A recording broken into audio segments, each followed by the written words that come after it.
This video is sponsored by Squarespace. The 1980s and 1990s were two fantastic decades for science fiction on the big screen. Not only were popular long-running franchise pictures tearing up the big screen, but so were original sci-fi films, both big-budget blockbusters and scrappier low to mid-budget movies. While I'm fond of most, if not all of these, for me the best three to come out of this era are a loose trilogy of films which began in 1987, with a movie about a cyborg police officer, which everyone assumed was a piece of low-budget schlock, but would go on to prove it was much more.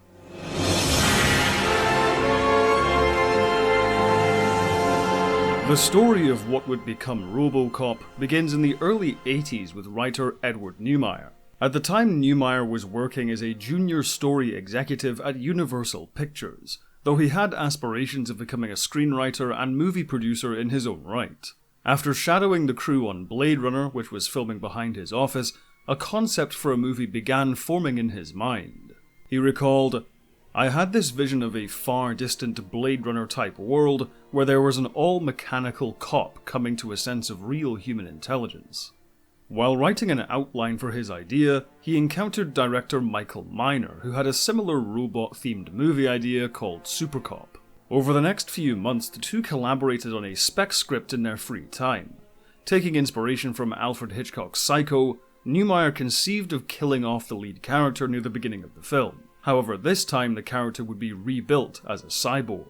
Neumeier was also heavily influenced by the corporate culture of the 1980s, which he had an extremely critical view of. He said, "Milton Friedman and the Chicago Boys ransacked the world, enabled by Reagan and the Central Intelligence Agency. So when you have this cop who works for a corporation that insists, 'I own you,' and he still does the right thing, that's the core of the film."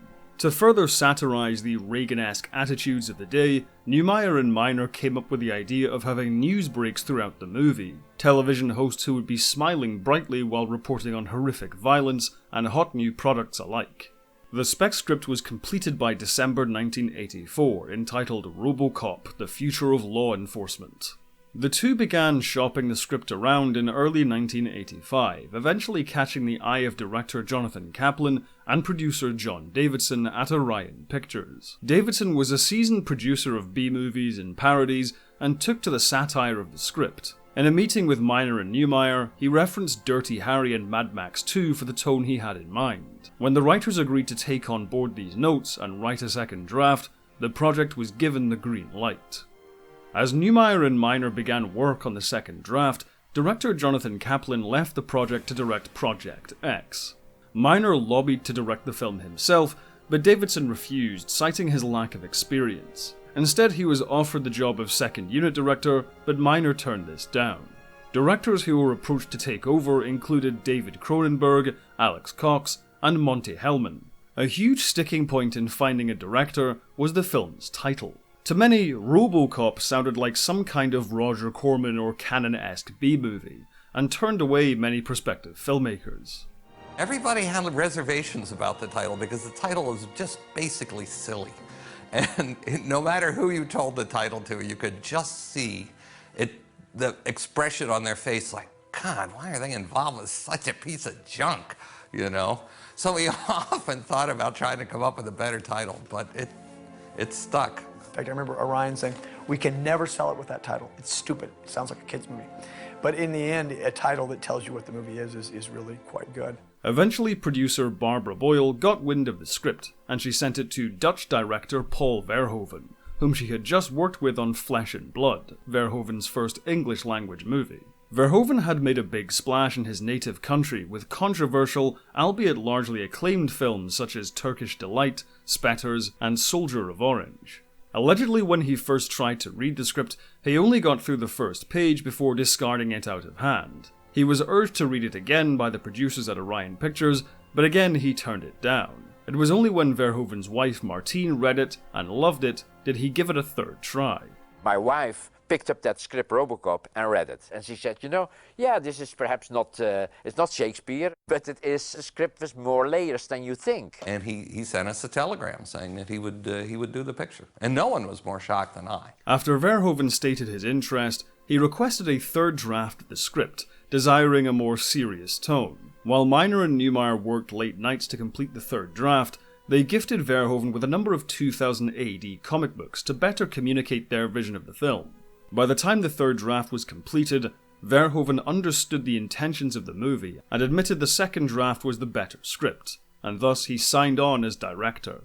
When it came to casting the film, Orion sought out actors with experience in action movies, and having already produced The Terminator, they first suggested Arnold Schwarzenegger. Among others considered were Michael Ironside, Rutger Hauer, Armand Assante, and James Remar. While Verhoeven liked Ironside, the creative team knew they needed someone with a slender body type, because if the actor was too large, they would simply look enormous with the RoboCop suit on.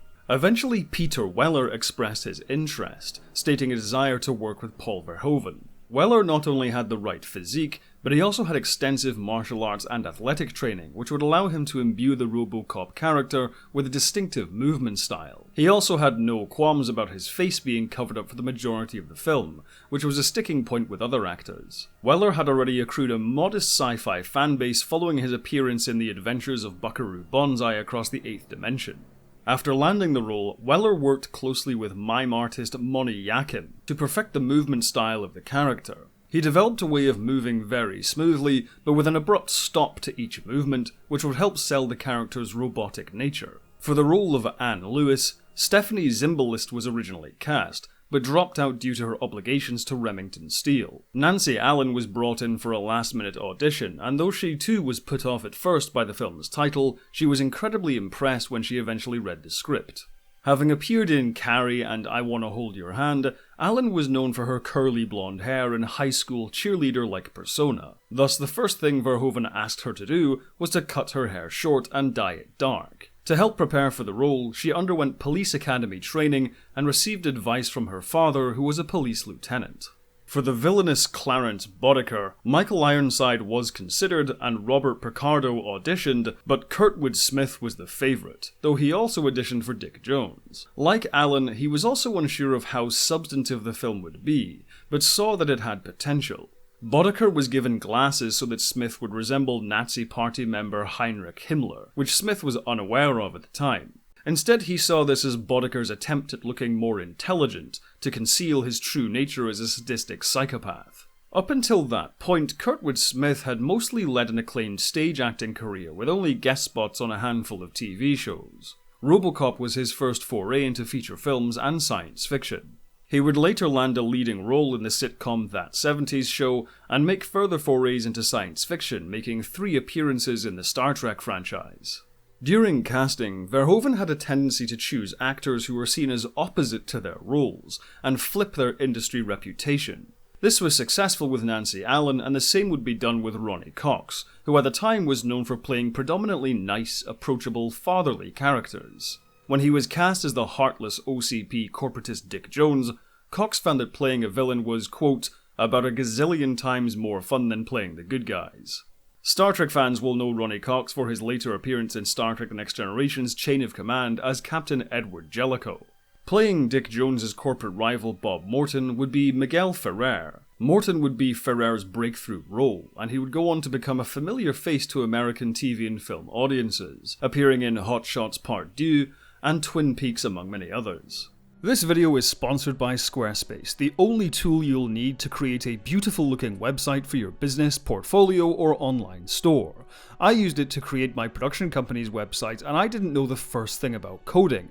I just found a template that worked for me and customized it using simple drag and drop tools. And now the process is even easier thanks to design intelligence. By combining 2 decades of industry-leading design expertise and cutting-edge AI technology, you can have a brand new website up and running literally within minutes.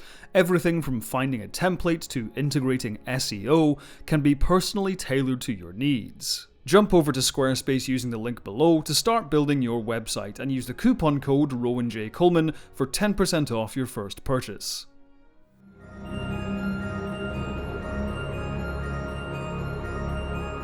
Filming began on the 6th of August 1986 on an $11 million budget, mostly on location in Dallas, Texas, with further filming in Pittsburgh, Pennsylvania. Problems arose almost immediately, specifically surrounding the RoboCop suit. Makeup effects artist Rob Bottin, famous for his outstanding work on John Carpenter's The Thing, was brought in to design the suit. During pre-production, Bottin clashed constantly with Verhoeven, Miner and Neumeier over the design of the suit, with Verhoeven later admitting his own indecisiveness made the problems worse. Therefore, by the time the suit was actually finished, it was delivered as shooting had already started. Following the initial 11-hour process of putting Peter Weller in the suit, he found all of his preparation was now useless. Because he said, I can't do it, and I don't know how to walk, and basically, and we said, and the production said, well, I have to shoot, no time. And he said, well, but I didn't get time to practice. And we said, well, that's a pity. We have to shoot anyhow. It was so devastating. It was so frustrating, and we were so insensitive that we didn't understand that that could not be done. It was only later that I realized that we had done something completely inappropriate, and that Peter Weller had all the right of the world to protest. And so ultimately Mike Medavoy said, okay, let's stop a couple of days, and you work with Peter. So we started then to work with the system, with the costume, and we had the video camera, we showed it to him, and slowly he got the confidence and the ability to do it so that it looked good. This inexperience with makeup, special and visual effects led to many more conflicts, frayed tempers and arguments all throughout principal photography, and the scorching Texas heat only made things worse. People were just exhausted and ready to kill each other. People said I looked dead, and I really was white. I mean, it was really hard. Working on RoboCop was like being the victim of a violent crime. You just try to blank it out of your mind and memory. I swore I'd never make another picture. Peter Weller allegedly lost 3 pounds of weight per day due to sweat alone, and Verhoeven had to take prescription medication to manage his stress levels. For the crucial scene in which Murphy is gunned down by Boddicker's gang, Rob Bottin created an elaborate animatronic puppet to stand in for Peter Weller. While filming a number of action scenes, the local fire department lodged several complaints with the production due to the size and loudness of several explosions. Many of these explosions were much larger than anticipated, setting fire to surrounding buildings and even singeing some of the actors on more than one occasion. But after a grueling shoot, filming wrapped in late October 1986. For the film's visual effects, the production couldn't afford a major visual effects studio and so hired a small team of individual specialists. ILM veteran Phil Tippett was brought on board for the Ed 209 sequences, which Tippett animated using Go Motion, a version of stop-motion animation which simulated motion blur. Dick Jones's death, however, was animated by Rocco Joffrey, who also handled many of the matte paintings. Peter Curran was responsible for the RoboVision effects. Rather than utilizing the rudimentary CGI of the day, Curran used traditional photography and rotoscoping techniques to create the shots. Even the thermal vision was simply actors in body stockings painted with thermal colors and then shot with a polarized lens. To compose the music of the film, Verhoeven hired Basil Polidouris, who had worked with him on Flesh and Blood. Polidouris scored the film with a simple but effective instrumental language, industrial percussion and synthesizers to signify the mechanical parts of RoboCop, and traditional orchestra to signify the human parts of the character. When it came to the edit, the first cut of the movie came back with a restrictive X rating due to excessive violence, and so cuts were made to achieve an R rating. Verhoeven always maintained the version of the film with more over-the-top violence made the film more absurd, comedic and satirical. This more violent director's cut would later see a release on home video, first on Laserdisc and then on DVD and finally Blu-ray. However, the original theatrical cut of the movie was released on the 17th of July, 1987. He died a hero. Target? And was reborn as RoboCop. A one-man police force with the strength of an army, the speed of a laser, the brain of a computer, and a body made of steel. Looking for me? RoboCop, rated R.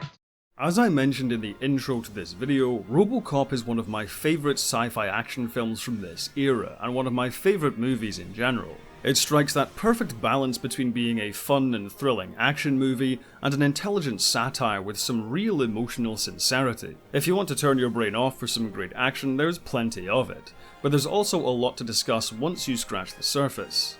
Although the film didn't have the large budget of some of the other blockbusters at the time, this is still a terrific looking film. While the filming locations couldn't replicate the Blade Runner aesthetic Edward Newmyer originally envisioned, the low-tech gritty setting makes RoboCop's world feel very distinctive, almost like this universe is the prequel to a future like Blade Runner. Paul Verhoeven's direction is very clear and precise. The action sequences are captured very well, with the viewer never losing track of the geography of any location, and the editing lends these scenes a lot of energy.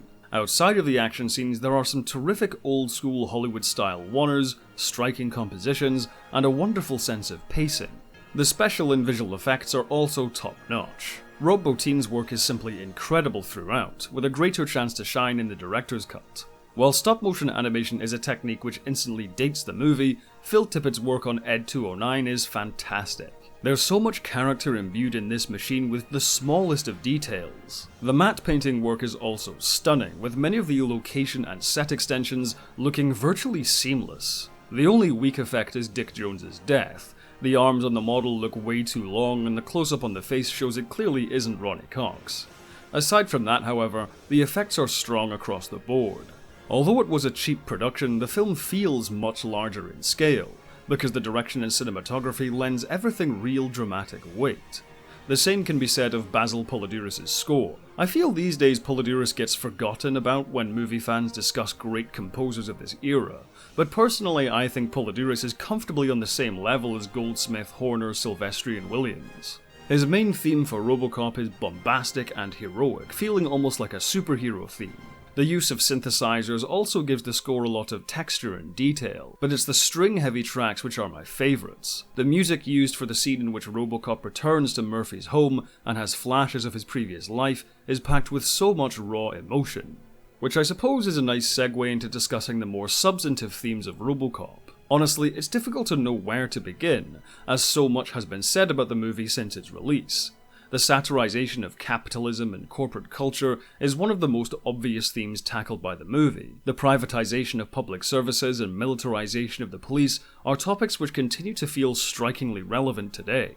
The news report segments, however, are probably my favourite piece of satire in the film. The way the news anchors casually switch from smiling through fluff stories to reporting on shocking tragedies is darkly funny, but also illustrates how emotionally draining the news can be, especially today thanks to social media feeds. That kind of absurd humour with a point is peppered throughout the movie, and is something even more overt in the director's cut. Paul Verhoeven movies are known for their extreme violence, and the gore in his preferred version of the film is so over the top it ends up being funny. Somebody want to call a goddamn paramedic? This is also what makes the villains so entertaining. Kurtwood Smith and Ronnie Cox are clearly having an absolute blast playing these characters. They are just so irredeemably evil without a shred of decency between them. Kurtwood Smith gets so much great dialogue to work with and injects Boddicker with great physical energy. His performance is so humorous that it makes his acts of violence all the more shocking. It's honestly impressive Dick Jones isn't upstaged by Boddicker, but Ronnie Cox comfortably holds his own and is made just as memorable. Peter Weller and Nancy Allen, by comparison, are much more understated, but just as strong. Lewis honestly should have gotten more screen time in my opinion. Allen handles the action sequences well and instills Lewis with a lot of charm and humour. At the same time, she isn't jaded or cynical in any way and forms a real friendship with Murphy, which feels genuine and earned. We don't get much time with Murphy himself before he's brutally gunned down, but his performance is still very endearing and makes us really care for him as a character before he's killed off. As RoboCop, Weller's physical performance is outstanding. Not a lot of actors can work with just their chin, but Weller succeeds in communicating a wide range of emotions through his body alone. Among the various themes touched on in the story, it's Murphy's personal journey which remains the most fascinating part in my view. I can feel them. But I can't remember them. Murphy's death, rebirth, and fight to reclaim his identity can be read in many interesting ways. Firstly, there's the theme of a human being fighting back against the soulless, inhumane attitudes of corporatism. There's also some deliberate Jesus imagery, with Paul Verhoeven even referring to the character as an American Jesus. More recently, however, there have been some compelling feminist and trans readings of the characters which I would highly recommend checking out if you're unfamiliar. Essentially, RoboCop is a movie with layers, and thanks to Verhoeven's direction, and Miner and Newmeyer's great script, the dialogue, world-building and cinematic grammar of RoboCop, remains rich and engrossing well over 30 years later. Knowing about the chaotic and stressful shoot is surprising because the end result feels like a film where everyone was on the same page and gave it their all. It's not only kick-ass, it's also moving, intriguing, provocative, and ultimately very inspiring. Because even after so many rewatches, I never get tired of the explosions, and I never run out of new discoveries whenever I return to RoboCop.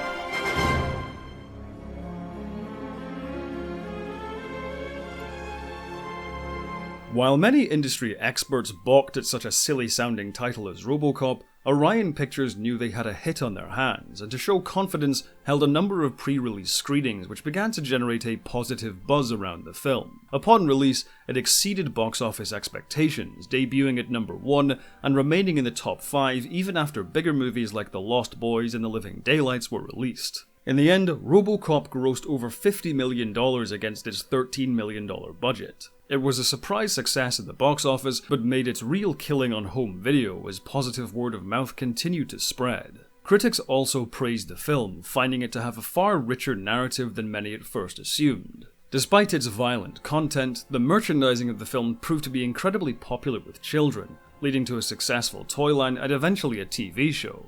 Today, RoboCop is lauded as one of the best science fiction films ever made, with its themes still undergoing re-examination and reappraisal to this day. While it was followed up by 2 sequels and a remake, none were as successful or well regarded as the original. RoboCop 2 and 3 seemed to miss the tone of the first film, either becoming too violent without the satire and humour, or too sanitized without the grit and absurdity. The 2014 remake was widely panned as being a generic action film, lacking the bite of the original. Despite the failed follow-ups, however, none of them have diluted the legacy of the first RoboCop. However, it would by no means be Verhoeven's last foray into science fiction.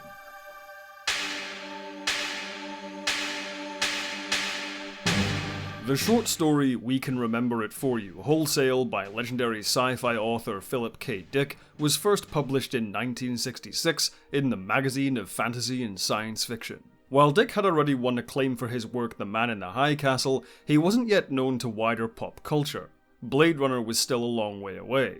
Nevertheless, in 1974, producer Ronald Shusett bought the film rights for the small sum of $1,000 and hired Dan O'Bannon to write the script. The original story follows a desk clerk named Quail who purchases a memory implant of being a secret agent on Mars. However, this uncovers his true identity as an actual secret agent, whose death will inadvertently bring about an alien invasion. O'Bannon quickly exhausted the material of the short story and suggested expanding it by having Quail, now called Quaid in his script, actually visit Mars rather than simply alluding to it. Studios complimented the script, but ultimately deemed it unfilmable due to the expensive special and visual effects required. Therefore, Shusett and O'Bannon moved on to collaborate on Alien, eventually selling the adaptation, now called Total Recall, to famed producer Dino De Laurentiis. Under De Laurentiis, David Cronenberg was hired as director, and Cronenberg, being Cronenberg, added in the Mars mutants in his subsequent drafts of the script. However, there were conflicts over the tone of the film and its ending. Cronenberg wanted a more serious Blade Runner-like film, whereas De Laurentiis and Shusett were more keen on a Raiders of the Lost Ark on Mars kind of adventure. There were also disagreements over casting, with Richard Dreyfuss, Christopher Reeve, William Hurt, and Jeff Bridges all being considered for the lead role. Eventually, David Cronenberg would quit the project, with Bruce Beresford eventually being hired as his replacement, and Patrick Swayze being cast as Quaid. As I recall, there were 7 directors. Most prominently sticking out in my mind was Richard Rush, who did The Stuntman. He and Dino couldn't agree because he liked our third act of Total Recall, and Dino didn't. The new Mars Gets Air. I no like. I said, why? He said, air, too hard. I can't visualize. And Richard Rush said, but it's wonderful. Dino, it works perfectly. He said, Dick, I can't go with you as director. I don't even want to go to Mars. And I said, well, you can't take that. It's in my contract, Dino. And I said, Mars is in, and Mars Gets Air. It'll work. It's the first ending that's worked. Dino, show it to another director. So one day, I get a call from him. He says, Ron, I love you so much I could kiss you on the mouth. You saved me. You're so goddamn stubborn, you saved me. I showed the script to Bruce Beresford. First director I show it to, I say, take out Mars, take out air. He said, Dino, you full of shit. He said, I'm a full of shit. He's right. He said, the best thing in it is Mars and air. We go. Come to the house, we go with this version. After years of stalling, production finally seemed to be moving forward, with sets under construction in Australia and 80 crew already hired. However, the project stalled again when De Laurentiis' company suddenly filed for bankruptcy. Soon after, Arnold Schwarzenegger convinced Coralco Pictures to buy the project. Schwarzenegger had read the script between filming Commando and Red Heat and pursued the lead role. However, De Laurentiis didn't think he was appropriate to play Quaid, who was supposed to be an everyman hero. Nevertheless, Schwarzenegger's involvement justified the project's high production costs, which were a huge factor in it being stuck in development hell for so long. Schwarzenegger effectively functioned as an executive producer for the movie, overseeing script revisions, casting decisions, and set construction. Schwarzenegger was also instrumental in bringing director Paul Verhoeven on board.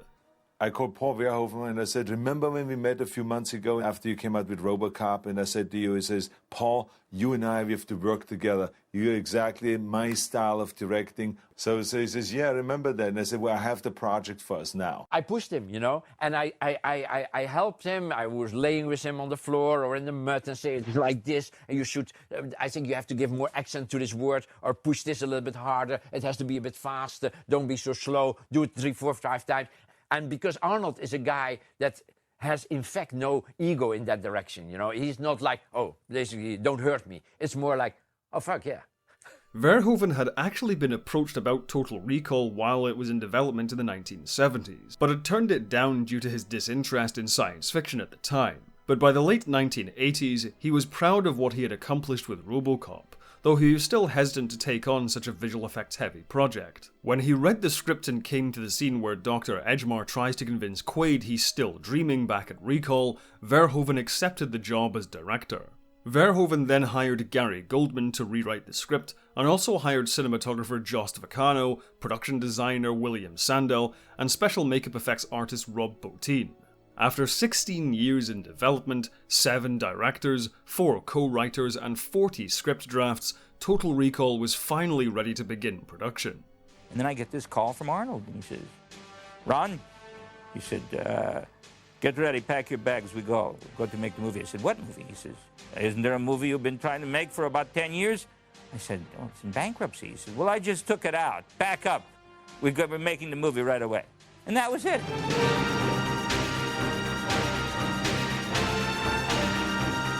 When it came to casting, Verhoeven reteamed with Ronnie Cox to play the villain Cohagen. Cox had had a blast playing Dick Jones in RoboCop, and was enthusiastic about portraying another corporate villain for Total Recall. Playing Cohagen's right-hand man, Richter, was Michael Ironside.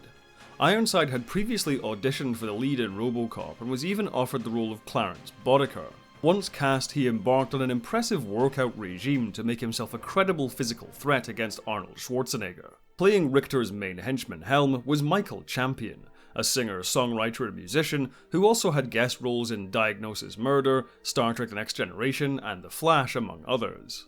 Sharon Stone and Rachel Ticotin were cast as Quaid's wife Laurie and Quaid's old flame Melina in his previous life as Hauser. Both women were keen to take on the physical demands of their respective roles. We were punching pads, and I really found that enjoyable. You know, I mean, now I understand why people have, you know, punching bags in their homes. It does, it gets out a lot of aggression. So I get into it. I shot for a couple weeks on this film and then went home and came back. When I got home the first time, I looked like a Dalmatian. Because when you throw a punch and it just stops against Arnold's arm, it's like hitting a brick wall about 60 miles an hour. I was just black and blue and sore and I couldn't believe it. According to Stone, her character's physical prowess led to many of the cast and crew treating her like one of the guys. Playing the traitorous Benny was Mel Johnson Jr., who was picked out by Verhoeven's daughters among the various audition tapes. Marshall Bell played the dual roles of George and Kuato. At first he was confused as to why George had so few lines, as the script did not properly convey the relationship between the two characters. Bell would also provide the voice for Kuato after a suitable voice actor couldn't be found. And finally, Roy Brocksmith was cast as Dr. Edgemar. In Verhoeven's words, he wanted an actor who looked naive and strange and a bit weird. Filming began in April 1989 at Estudios Churubusco in Mexico City. Most of principal photography took place on over 45 sets built at the studio across 10 sound stages. Location shooting included the Mexico City Metro for its futuristic-looking architecture, and the Valley of Fire in Nevada, which was used for some Mars exteriors. Filming was beset by injury and illness, with most of the crew suffering from dust inhalation and food poisoning from the local cuisine. You know, you're in the middle of like the smog capital of the world. The breathing was like 2 packs a day of cigarettes just to breathe the air in Mexico City. One had to be constantly mindful of the sprinting distance to the nearest restroom at any time you were filming, and that, of course, added a layer of complexity to what we were doing. The Americans sometimes get really carried away with all this kind of stuff, you know, living clean and not to get any germs noticed. Everybody laughed at me because I was a complete hypochondriac. I was terrified to go to Mexico. I wouldn't brush my teeth with any water but bottled water. And finally, every week I insisted on a B12 shot. Everybody said, what good is that? That's bullshit crap, you know? But I was one of the only 2 people that didn't get sick were me and Arnold. He survived very, very well. I mean, he had his own food flown in from Los Angeles, and he had his own cook that was making his stuff in his trailer. So the only time that he got sick was when his cook got sick and he had to eat with us. Schwarzenegger sustained a cut to his wrist while smashing the train window due to some mistimed explosives meant to shatter the glass. Michael Ironside cracked his sternum and 2 ribs after running into Michael Champion while he was holding an Uzi. Despite this, however, morale among the crew was generally high thanks to Schwarzenegger playing pranks on the set and rewarding the hard-working crew with frequent parties and gifts. Schwarzenegger also gave Ironside the use of his personal long-distance telephone in his trailer to stay in contact with his sister, who was ill at the time. In contrast to his arduous time on RoboCop, Rob Bottin was given the proper time and resources to create the extensive special makeup and animatronic effects needed for Total Recall. The most complex animatronic puppet was Coato, which required over 15 puppeteers to operate. After 20 weeks of filming, principal photography wrapped in 1989. For the visual effects of the film, DreamQuest Images was hired as the primary vendor among others. Computer-generated imagery was still in its infancy at this point, and so most of the visual effects in Total Recall used traditional miniatures, matte paintings, and optical composites for the finished shots. We came up with this little, this great little rear projection device for the abyss that we modeled into the train, and the camera pulls out very wide to reveal the whole landscape. The shot of Arnold that Eric Brevik had shot in Mexico was then rear projected into this tiny little screen, probably only about this big, inside the train car. There was a scene where all the mutant residents of the city step outside into the air, and the camera pulls very wide, and we see a final wide tableau of the landscape. And Eric did that with a front projection gag on a little curved screen. It was probably only about that big, built into one of the miniature areas. And the camera pulled back from there, and it was really a seamless integration of the element that was shot for that, I thought. The miniatures for the Mars exteriors were massive in scale, oftentimes struggling to fit inside the studio spaces. The one exception where digital effects were concerned was with the X-ray machine on Earth. We shot a backplate camera that showed us the opposite side of the screen, and one of the persons is supposed to be blind, and he has a seeing eye dog. And that dog, as he's walking through the take that Paul liked the best, the dog decided that it would be a nice time to relieve himself. And first, Paul thought it would be funny if the dog actually does that in the X-ray, because, again, from the front, we could make the dog do anything we want, because we couldn't see what he was really doing. But then Paul thought that perhaps that would be too distracting, and people would go away remembering that instead of remembering that this is how the X-ray is supposed to work in a normal situation, because the next time we see it in the film, it's when Arnold has a gun. Because motion capture technology was still quite rudimentary, the visual effects team ended up having to hand animate many of the skeletons to match the motion of the actors. On the day of the motion capture, we had asked the wardrobe people to dress Arnold in black, and he was going to wear all these sensors that were going to show up light, and we thought that would be the best solution. Arnold showed up that day with white, and we said, "Oh, Arnold, there's a mistake. You're supposed to be wearing black." And Arnold said to us, no, no, no, no. You don't talk to me. You talk to wardrobe. I'm wearing this now. We shoot with this. And so we shot everything that we needed to do in that day. We captured everything. I was being told throughout the capture of the motion capture from the motion capture guy whose system this was. He's, yeah, this is the best motion capture we've ever captured. It's going to be great. It's going to we're going to put it in the computer and it's going to just spit out perfect motion. And we're all very encouraged and we're all very happy about this. And then weeks later, we find out that it's not working at all. They can't get anything from it. So we realized we were going to have to rotoscope from footage that was not really prepared for that kind of work. So it turned out that it was a completely wonderful thing that Arnold was wearing white, because then we could make out his whole form, all of his limbs, and be able to rotoscope and match the motion of the computer skeleton to his real motion. Had he worn black like we had requested, it would have been much harder, if not impossible. For the music of the film, the production hired Jerry Goldsmith. Goldsmith eschewed some of his usual style, instead pushing for a synthesizer-heavy score, which was more avant-garde and less reliant on melodic themes. When it came to the edit of the film, Coralco pushed the release date forward by 2 weeks to avoid competition with the star-studded Dick Tracy. This put added pressure on the visual effects teams and especially editor Frank J. Urisote, who had to work overtime to complete the movie on schedule. Urisote also had to cut out some of the violence and gore when the first cut of the film came back with an X rating. But under substantial pressure, the final cut of the movie was complete, and Total Recall was released on the 1st of June, 1990.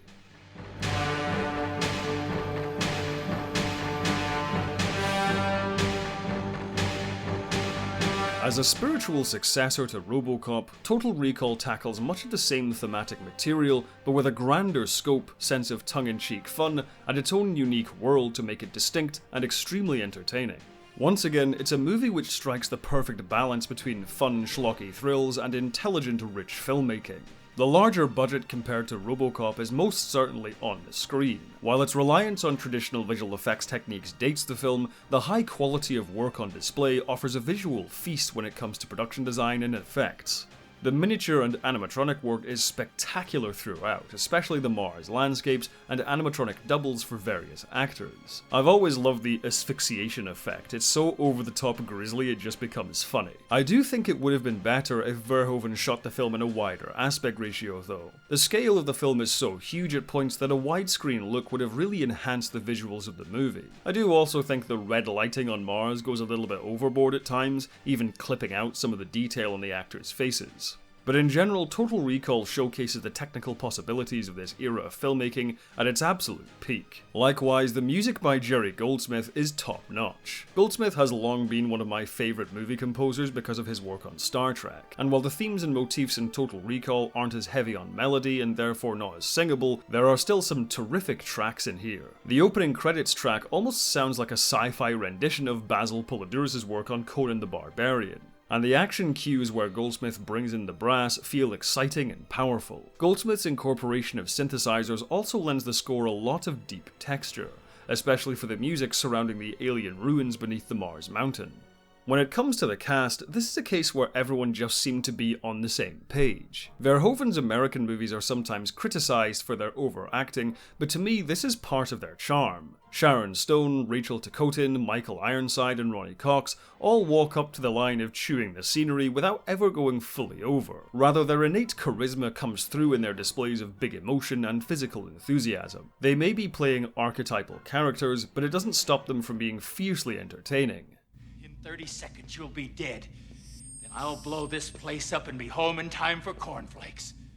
This is also Schwarzenegger's best role outside of the Terminator and Conan in my opinion. Despite his famous physique, I commend Schwarzenegger for asking the writers to make Quaid a more vulnerable action hero as opposed to his usual characters. He still dispatches many enemies with an array of punch-ups and gunfire, but the odds are always against Quaid, and so seeing him survive so often by the skin of his teeth is really enthralling. Of course, underpinning the action and sci-fi thrills are yet again some rich and fascinating themes. Philip K. Dick's work is often fixated on themes of identity, perception, and reality, which is why I was surprised to learn how unfamiliar Gary Goldman was with Dick's work, as these elements are woven into the story brilliantly. The famous twist in Total Recall is the possibility that it's all a delusion, and Quaid is still back at Recall suffering a schizoid embolism.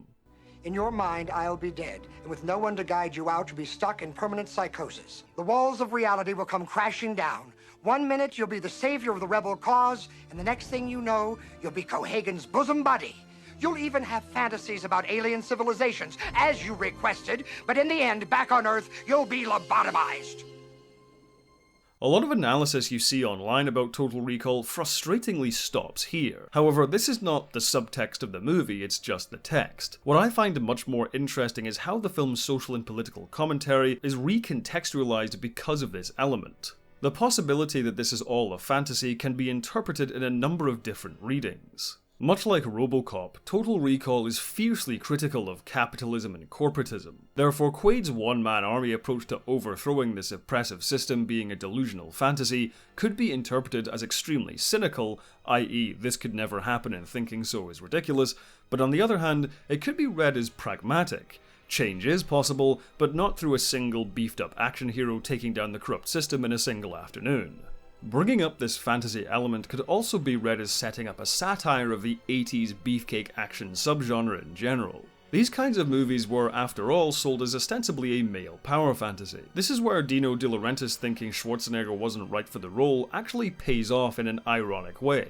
After all, Quaid is supposed to be the everyman, a lowly construction worker with a pedestrian domestic life. It's only after his visit to Recall this all changes, but in a way the movie points out that Quaid's normal life and the life men in the audience were meant to identify with was always a fantasy. After all, this ordinary everyman is married to someone who looks like Sharon Stone and is played by a 7-time Mr. Olympia. When Dr. Edgemeier suggests this is all a fantasy, it effectively highlights the fantasy of 80s action movies in general. Those are just some of the readings I took away from Total Recall, but it once again shows there's more to this movie than gore and special effects. Like RoboCop, it can be enjoyed on multiple levels. It thoroughly entertains as a sci-fi action blockbuster, but it also fascinates us with its social and political commentary, themes about the perception of reality, one's own identity, and as a satire of 80s action movies. While I personally still prefer RoboCop, Total Recall is more than worthy as the second installment in this loose trilogy of science fiction movie masterworks.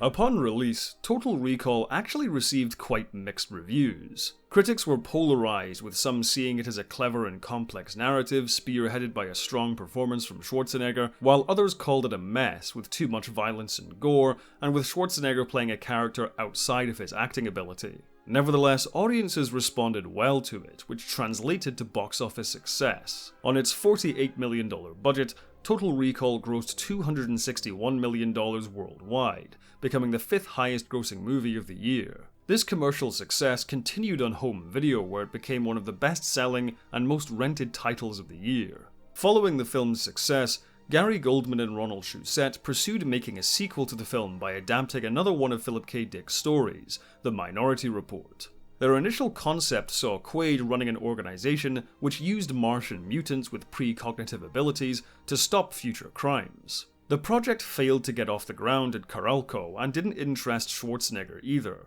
Eventually the project dropped the Total Recall elements altogether and went on to become the 2002 film Minority Report, directed by Steven Spielberg. During Carolco's bankruptcy, the television rights to Total Recall were bought by DFL Entertainment to produce the 1999 series Total Recall 2070. Despite its name, the series was far closer to Blade Runner in terms of setting and plot, but in a way was more of a melting pot of various Philip K. Dick type stories. Despite being well received, it was cancelled after only 1 season. Years after the original film's release, critical re-evaluations were much more positive, with some publications even listing it as one of the best sci-fi movies of all time. The popularity of the film also led to a remake in 2012 starring Colin Farrell and directed by Len Wiseman. Unfortunately, the remake was received quite poorly, flopping at the box office and leaving critics and audiences largely unimpressed. Personally, while I don't think it's a train wreck, it did leave me scratching my head as to why this was even called Total Recall. While it was certainly a more faithful adaptation to the original story, it features virtually none of the elements which made the original movie so iconic. That being said, there are some well-conceived and well-executed action set-pieces, and Kate Beckinsale makes for a suitably hammy villain in contrast to the largely dull leads. Honestly, I think this project would have fared better if it took some of its world-building concepts and made something original instead of trying to cash in on the Total Recall name. Ultimately, the remake's poor reception only made fans more appreciative of the original, and after more than 30 years, it's still a cult favourite among sci-fi and action enthusiasts. After all, we're married. Consider that a divorce. But entering into the late 90s, Verhoeven's fortunes in the film business changed with the release of the derided flop Showgirls. In order to recapture his earlier success, he would once again re-enter the science fiction genre with something truly epic.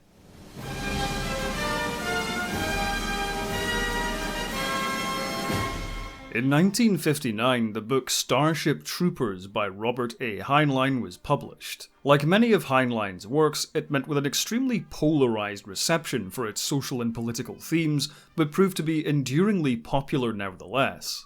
Decades later, producer John Davison, who had worked with writers Edward Neumeier and Michael Miner on RoboCop, was looking for a project which would reunite the creative team behind the movie. By the 90s, however, Neumeier and Miner went their separate ways, as they struggled to develop another project together.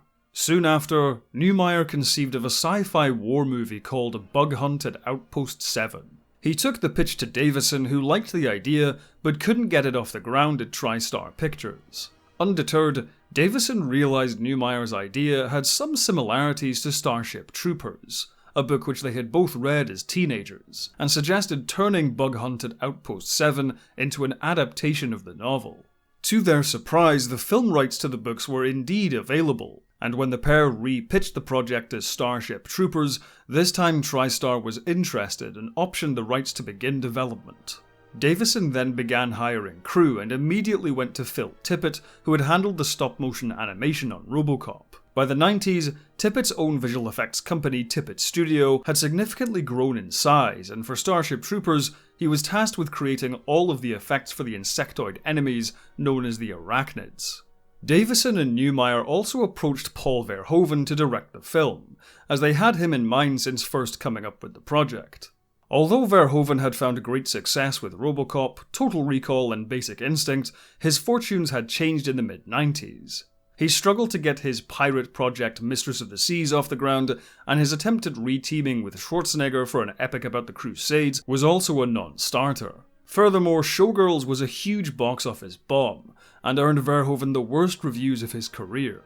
Thus, when he was approached about Starship Troopers, he was receptive to taking on another science fiction project with Neumeier and Davison. However, Verhoeven's influence over the project would drastically change its creative direction.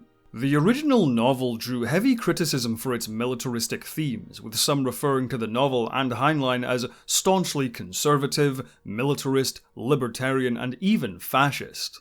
Starship Troopers portrays a society where the rights of citizenship are only gained following military service, and touches on a backstory in which democratic society failed. Despite how controversial the subject matter was, Neumeier sought to adapt this part of the book faithfully, saying, "The central theme was that a man to be truly a man must be unhesitatingly willing at all times to lay down his life for his fellow man. This theme is based on the twin concepts of love and duty and how they are related to the survival of the human race. You want a world that works? Okay, we'll show you one. And it really does work. It happens to be a military dictatorship, but it works." That was the original rhythm I was trying to play with, just to sort of mess with the audience. Paul Verhoeven, on the other hand, had a much different interpretation of the book. Having grown up under the Nazi occupation of the Netherlands during World War II, Verhoeven was repulsed by the militaristic themes in the novel. Allegedly, he only read 2 chapters before stopping and simply asking Neumeier to summarize the rest of the plot for him. He recalled, "I stopped after about 2 chapters because it was so boring. It is really quite a bad book. It's a very right-wing book." Instead, he wanted to use his adaptation to satirize the themes of the novel and deconstruct the themes of totalitarianism, fascism, and militarism. He said, "All the way through I wanted the audience to be asking, are these people crazy? They were fascists who didn't know they were fascists. If I tell the world that the right-wing fascist way of doing things doesn't work, no one will listen to me. So I'm going to make a perfect fascist world. Everyone is beautiful, everything is shiny, everything has big guns and fancy ships, but it's only good for killing fucking bugs." While Neumeier's initial drafts had retained the elements from the book such as power armor, cap troopers, and the skinnies aliens, much of this ended up being removed or changed due to Verhoeven's influence or budget concerns. While in the books the arachnids used weapons and were reasonably intelligent, Verhoeven decided to make them more animalistic and lose the weapons. The budget proved to be a major obstacle in getting Starship Troopers off the ground. The huge financial failure of Waterworld, which at $200 million was the most expensive movie ever made at the time, loomed large in many TriStar executives' minds. This prompted Davison, Verhoeven, and Tippett to create a short test scene to help convey their vision for the movie. The test footage impressed TriStar, who were amazed by the CGI effects used to create the arachnids. However, they would only move forward if another studio could co-finance the movie. Neumeier eventually took the test footage to Walt Disney Studios, who agreed to co-produce the film under their Touchstone Pictures banner. By 1995, the team finally had the green light to start production. When it came to casting, Verhoeven wanted to find extremely photogenic actors to resemble the supposedly perfect people seen in Leni Riefenstahl's Nazi propaganda films. Therefore, they sought out lesser-known actors from teen dramas like Melrose Place and Beverly Hills 90210. Among those who auditioned for the lead role of Johnny Rico were Mark Wahlberg and Matt Damon. However, Verhoeven favoured Casper Van Dien, who Verhoeven believed perfectly fit the Riefenstahl look. Van Dien eventually won the role after 5 auditions and a screen test, and trained for 8 months to achieve his military physique. Denise Richards also had to audition 5 times for Carmen Ibanez. She saw the movie as potentially being her big break into feature films, and was allegedly quite stressed out over getting herself fired. Dina Meyer was also recommended for Carmen, but she was far more interested in the character Dizzy Flores. She was cast in the role also after several auditions. The film was also the feature debut of Patrick Muldoon, who was mostly known for his role in Melrose Place at the time. Muldoon's character Xander would complete a love triangle between Carmen, Rico, and Xander, which would also intersect with a love triangle between Rico, Carmen, and Dizzy. Completing the ensemble of teenage characters was Neil Patrick Harris as Carl Jenkins. At the time, Harris was best known for his lead role in Doogie Howser MD, and wanted to shed his image as a child star. Joining Rico in the military would be Ace Levy, played by Jake Busey. To play the tough drill sergeant Zim, Clancy Brown was cast. Brown took heavy inspiration from R. Lee Ermey in Full Metal Jacket, as well as Marine Captain Dale Dye, who was in charge of training the cast for their military roles. In his second collaboration with Verhoeven, Michael Ironside was brought on board to play Lieutenant Radchek. Also returning from Total Recall was Marshall Bell in a small role as General Owen. Principal photography began on the 29th of April 1996. Rather than venturing out to the famous Vasquez Rocks or Valley of Fire in Nevada, location shooting for the various alien planets took place in Wyoming at Hell's Half Acre, as well as the Barry Barber Ranch and Badlands National Park in South Dakota. Filming in Hell's Half Acre was extremely difficult due to the extreme weather. Weather fluctuated wildly from scorching sun to freezing cold to torrential rain and even a blizzard at one point. Many cast and crew suffered from heat stroke, including Jake Busey, who had to take a week off from filming. For the massive Klendathu battle sequence, over 1,300 extras were used for the scene. To stand in for the arachnids who would be added in post-production, various C-stands and flagpoles were used. However, the most effective method for the actors seemed to be to have Verhoeven himself play the arachnids. A lot of our scenes where we're reacting to bugs that aren't there, he really gets down in there with us. He was in the dirt making these noises all day long for us to have something to react to. I love your sound effects. And he'll come over and go, come on, let's shoot it! Let's do it, come on! And he'll get in there and he runs and he acts like a bug going, ah, back and forth. No, it's a tech, ah! He's a motivator. I think if Paul told me to sit in the corner on my head and spit nickels, I could do it. After 6 grueling weeks of filming on location, the production returned to Los Angeles to shoot at Sony Pictures Studios and several interior locations around the state. For the Camp Curry boot camp scenes, the production transformed Mile Square Regional Park in Fountain Valley, building new structures and hiring a further 300 extras. Van Dien, Busey, Muldoon and Meyer were all very gung-ho about performing as many of their own stunts as possible, under the supervision of second unit director Vic Armstrong. While filming the scene in which Rico takes down the tanker bug, Van Dien chipped one of his teeth and bruised several ribs. However, he didn't mention he was in pain as he didn't want to interrupt filming. Principal photography concluded after 6 months of filming in October 1996. For the visual effects of the film, the work was split between Tippett Studio, who would handle all of the creature effects, and Sony Pictures Imageworks, who would handle the spaceship effects. However, Imageworks soon fell severely behind schedule due to poor management and often delivered substandard work. Therefore, much of the spaceship shots were outsourced to Industrial Light and Magic and Boss Film Studios, among others. The spaceships were mostly created using miniatures, with digital effects being used to augment the shots. Some of the miniatures were huge, measuring up to 5.5 meters long in some cases. To create the various bugs, Phil Tippett approached the effects much in the same way as the dinosaurs in Jurassic Park. On-set animatronics of the arachnids were built, which would cut with the CG versions to be added later. In order to give the arachnids real weight and presence, Tippett and his team used a DID, or Digital Input Device, first invented for Jurassic Park. These were essentially small puppets which were controlled by the puppeteers and animators and motion captured with a computer. For the music of the film, Verhoeven once again teamed up with Basil Poledouris, who had previously scored RoboCop.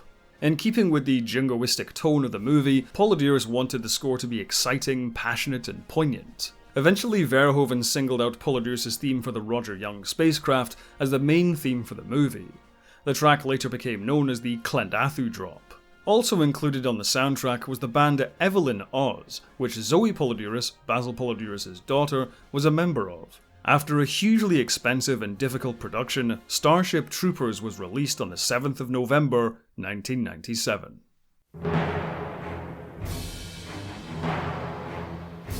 Of the 3 movies in this loose trilogy, Starship Troopers is the one I have the fondest memories of. As a child, I had grown up watching the animated series Roughnecks, and later discovered Starship Troopers on a VHS bought from a charity shop. Because I first saw it as a child, it was the movie in which I discovered the subtext as I got older, rather than fully comprehending the movie's themes from the start like I did with RoboCop and Total Recall. In a way, I think this actually made me more appreciative of the film, because back then and to this day, it's undeniable that Starship Troopers simply kicks ass. With such a huge budget at his disposal and such a talented effects team to collaborate with, this is easily Verhoeven's most large-scale action movie, and indeed the most over-the-top gory.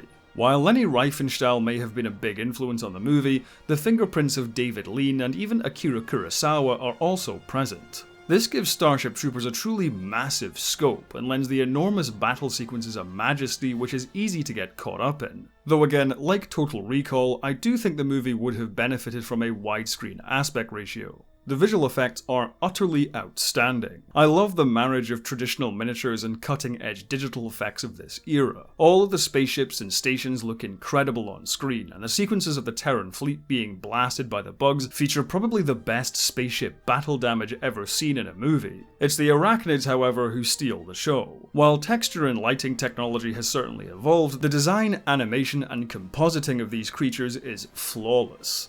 They genuinely feel like they're present in the environment with the actors, and the use of practical animatronics really helps sell the effect. It's terrific stuff. Basil Poledouris' score is also fantastic. Like the visuals of the film, the score carries with it a sense of grandiosity to further convey that epic sweep. The Klendathu drop theme is no doubt the main highlight of the soundtrack. It's just so bombastic and powerful, with so much emotion woven in. It really helps sell that glorification of military might. When it comes to the cast, Verhoeven would later reflect that perhaps he should have focused less on looks. However, I think the shockingly photogenic ensemble actually works for the film. Unlike Verhoeven's preceding movies, the performances from the younger cast perfectly straddle the line between charismatic and hammy. Casper Van Dien is especially strong as Johnny Rico. It's no wonder he would go on to have a successful B-movie career, as he embodies that all-or-nothing, go-for-broke, jingoistic macho energy perfectly. While Denise Richards is given a slightly more thankless role as Carmen Ibanez, there's no denying she's spot on as the high school sweetheart. Dina Meyer, meanwhile, echoes Anne Lewis in her portrayal of Dizzy Flores, with her wise-cracking action antics and emotionally sincere core. And Neil Patrick Harris is a revelation as Carl Jenkins. He goes from a quirky and funny prankster to a cold, calculating military officer without missing a beat, and honestly, sometimes he overshadows Van Dien in several scenes. Meanwhile, Jake Busey is just hilarious. I don't know how one man can have this many teeth, but I suppose it runs in the family. Among the younger cast, Patrick Muldoon is really the only weak link in my opinion. It's not a bad performance, but Xander is just quite a flat character, and Muldoon doesn't get the opportunity to ham it up like some of the others. When it comes to the older cast members, Clancy Brown and Michael Ironside almost steal the entire movie from the others. Clancy Brown is absolutely hysterical as Sergeant Zim. While R. Lee Ermey in Full Metal Jacket established the archetype of the tough drill sergeant, Zim is just so over-the-top cruel, and Brown plays it so straight, the character is simply magnetic to watch. Michael Ironside, on the other hand, is even better than he was in Total Recall. His stone-faced expression and impossibly deep voice makes him incredibly intimidating. While we only get glimpses of what's underneath Radchek's tough exterior, Ironside's sheer gravitas as an actor succeeds in implying a great well of depth, which simultaneously makes the character work as both a stern mentor and gentle father figure.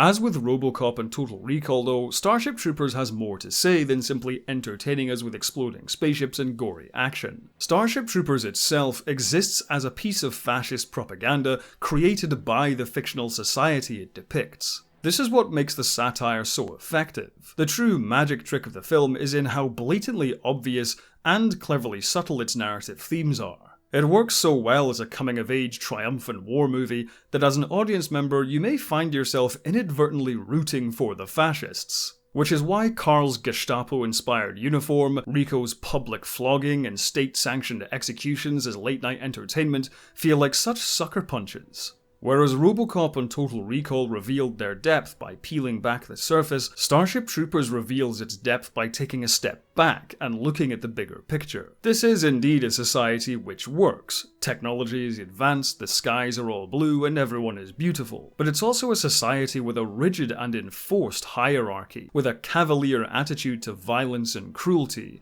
which is treated as a fact of life rather than a constructed ideology. In many ways, the film succeeds as Neumeier intended, despite Verhoeven's influence, because there are those who would view the world the movie depicts as aspirational rather than cautionary. While Verhoeven certainly wove his own worldview into the narrative, ultimately it's left up to the audience to interpret. In some ways, one's opinion of the movie tells us more about the individual rather than the work itself. As far as my opinion goes, Starship Troopers works on the same level as RoboCop and Total Recall, doing what great action and science fiction do best. It wows us with its visuals, worlds, and concepts, entertains us with larger-than-life characters and thrilling action, while also giving us richer themes to analyze in our minds long after the film has finished. Starship Troopers simply achieves this with a lot more spectacle.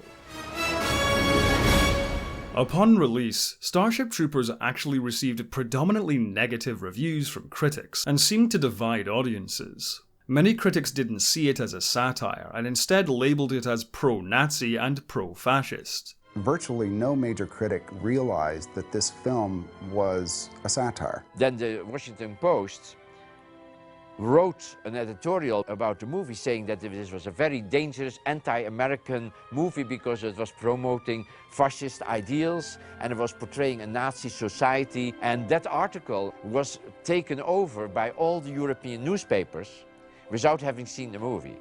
And so when we came to Europe, when I did publicity, then in all the countries, but mostly in the ex-fascist countries, notably of course Germany, Italy and France, There was certainly a movement against the movie. People attacked us immediately when I was sitting down there as being a fascist. Starship Troopers also suffered at the box office, grossing $121 million worldwide against a $100 million budget. When factoring in marketing costs and profit cuts, Starship Troopers was a box office bomb. Paul Verhoeven later opined that the marketing was at fault for selling the movie as a straight-laced sci-fi action film, rather than a satire. John Davison also criticised the release date.